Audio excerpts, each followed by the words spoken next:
السلام عليكم، كي دايرين؟ اش اخباركم؟ كنتمنى تكونوا بخير وفي احسن الاحوال يا ربي. كيف كتشوفوا اليوم بغيت نقدم لكم طورطه اللي كتجي رائعه بالحامض، او طورطه براونيز اللي كتجي رائعه بنكهه الحامض. دابا غادي ندوزو للطريقه والوصفه. Come one step closer, and I'll illuminate you with a soft glow, and I'll clean your crop. بسم الله. بالنسبه للمقادير ديال الطورطه ديالنا ديال الليمون او البراونيز ديال الليمون، كنحتاجو عندنا 3 ديال البيضات بحراره المطبخ. غنحتاجو 125 غرام ديال الزبده دايبه. غنحتاجو 200 غرام ديال البسكوي اللي بغيتو، انا غادي نطحنو. غادي نحتاجو عندنا هنايا 130 غرام ديال الزبده بحراره المطبخ. غنحتاجو 150 غرام ديال السكر حبيبات سكر سنيده. غادي نحتاجو 120 غرام ديال الدقيق الابيض دقيق الفورس. غنحتاجو معلقه كبيره ديال خميره الحلويات. وغنحتاج عندي هنا غادي نحتاج قشور حامضه وعصير ديال الحامضه. ناخذ البسكوي وغادي نديرو في الميكسور وغنطحنو. ناخذ البسكوي ديالنا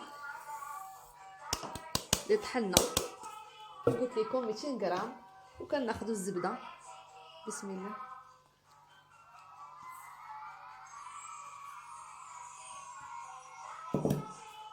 كنخلطوا.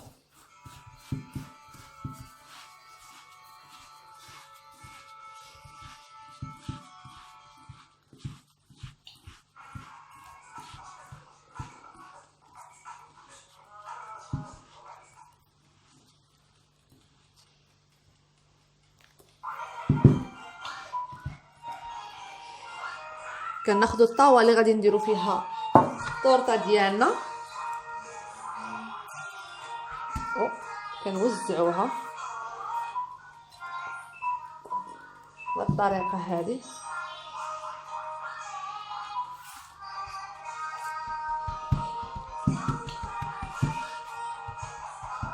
كنحاولوا نوزعوها الطاوه كلها. بعد ما قديتها في الطاوه اللي غندخل الفرن، دابا كندخلها الكونجيلاتور بما كندير الخليط الثاني.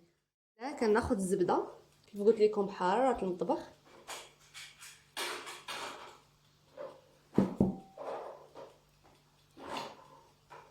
كنخلطها بالخلاط اليدوي باتر.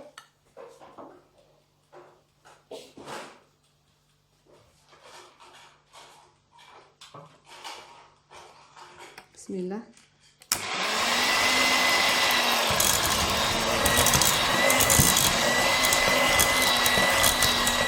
عليها سنيده 150 غرام، وكنضرب.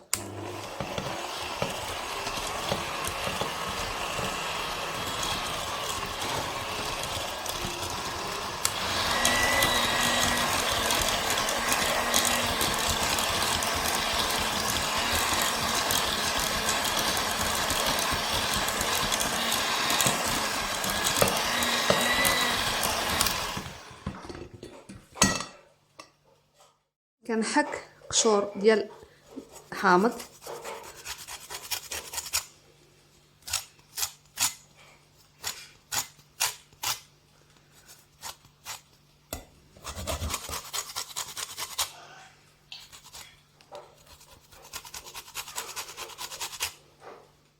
حكيت الحامضه اللي درت، غندير العصير ديالها.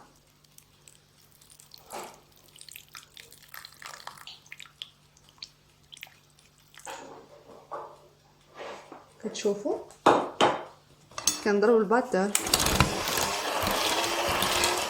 الدقيق كيف قلت لكم 120 غرام. كنخلط بالخلاط.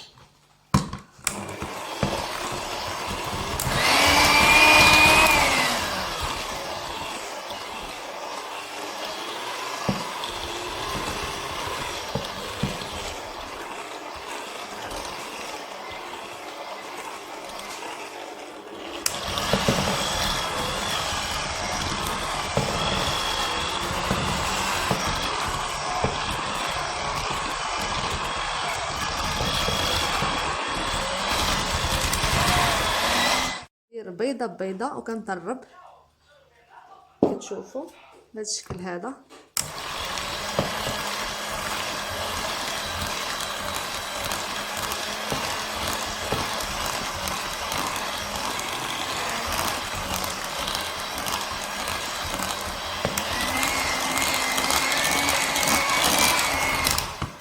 كندير البيضه الثانيه وكنطرب.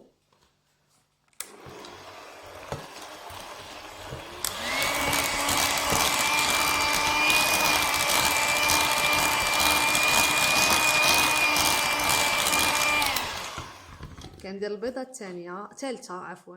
الثالثه وكنطرب.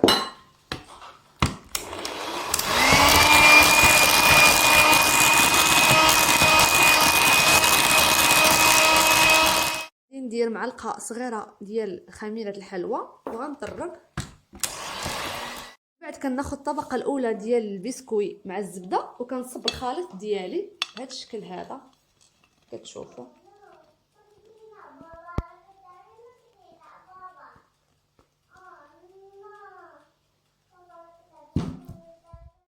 الخليط ديالي على كل شيء بهذه الطريقه.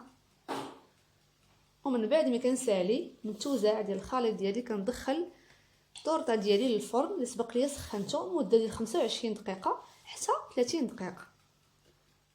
من بعد ما كنخرجوا الطورطه ديالنا من الفرن كنديروها في طبق التقديم، كنزينوها بالحامض على هذا الشكل هذا.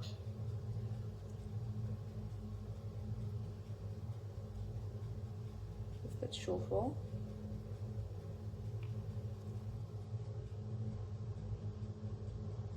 كنرشو بسكر كلاصي من الفوق كيف كتشوفوا.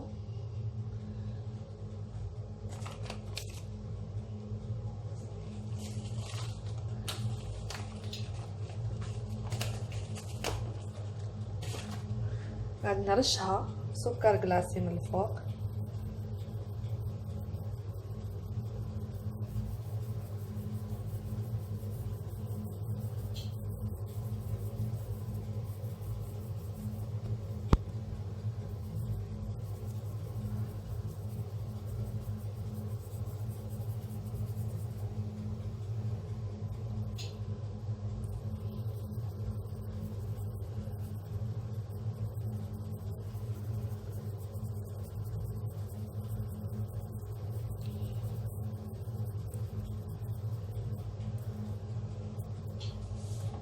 هذا هو الشكل ديالها من بعد ما زيناها بسكر كلاصي وشرائح ديال الحامض.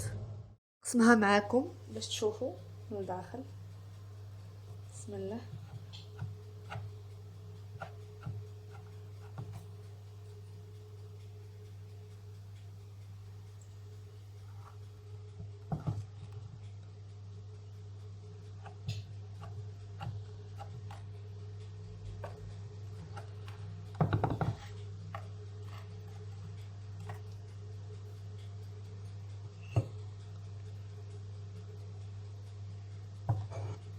شوفوا الشكل ديالها من الداخل كيفاش داير، رائعه. هذا هو الشكل النهائي ديالها.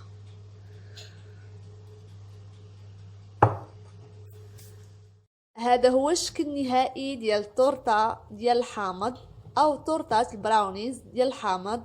ما تنساوش تشجعوني، ولا عجبكم الفيديو بارطاجيوه مع اصحابكم، واللي كيشوف الفيديو لاول مره يضغط على الجرس ويدير اشتراك باش يوصلوا الجديد. وان شاء الله انتظروني في وصفه جديده.